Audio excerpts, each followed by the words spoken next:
जरा विचार कीजिएगा कि आपका शादी के मात्र 1.5 महीना हुआ है और आपकी पत्नी बेडरूम के अंदर आपत्तिजनक स्थिति में होती है और आप देख लेते हैं, तो पत्नी और उस बॉयफ्रेंड के साथ में क्या कीजिएगा। दरअसल एक घटना सामने आया है झांसी के चिरगावा थाना क्षेत्र से। स्क्रीन पे जो आप देख रहे हैं, इनका नाम है राजेश प्रजापति और ये बैंक में चपरासी पोस्ट पे जॉब कर रहे हो। इनका शादी 24 जून 2026 को मध्य प्रदेश के दतिया जिला में हो जाता है अभिलाषा नाम की लड़की से। शादी के मात्र 1.5 महीना बीता हुआ था। राजेश अपनी पत्नी पे आरोप लगाते हैं कि उनके चाय में, उनके खाने में कुछ ना कुछ नशीला पदार्थ दिया जाता था, क्योंकि जब वो घर आते थे बैंक से वापस तो जल्द वो सो जाते थे और सुबह जब उनका नींद टूटता था तो सर भारी भारी लगता था। ये पत्नी पे सारा आरोप लगाते हैं राजेश। अपनी पत्नी पे शक जता ही रहे होते हैं तो 23 अगस्त को राजेश एक रिश्तेदार को देखने के लिए हॉस्पिटल में चले जाते हैं, क्योंकि उनका एक्सीडेंट हुआ रहता है एक रिलेशन वाले को। तो हॉस्पिटल में जाते हैं तो अपनी पत्नी अभिलाषा से बोलते हैं कि हो सकता है कि आज घर वापस नहीं आएंगे।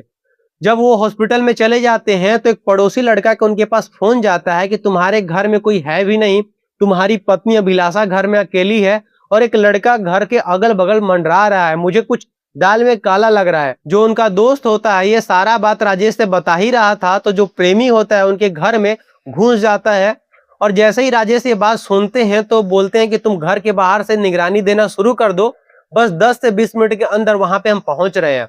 राजेश पहुंचते हैं अपने घर की तरफ और जैसे ही दरवाजा खोलते हैं और अपने बेडरूम में जाते हैं तो प्रेमी और अपनी पत्नी को आपत्तिजनक स्थिति में देख लेते हैं और देखने के बाद जो उनकी पत्नी और जो प्रेमी होता है वो उनका गला दबाना शुरू करता है। वो जोर जोर से चिल्लाने लगते हैं और जो पास में पड़ोसी होते हैं वो इकट्ठा हो जाते हैं। अब सोचने वाली बात है कि अगर राजेश उस टाइम नहीं चिल्लाते, अगर पड़ोसी लोग बात नहीं सुनते तो आज एक पति का और भी कत्ल हो जाता।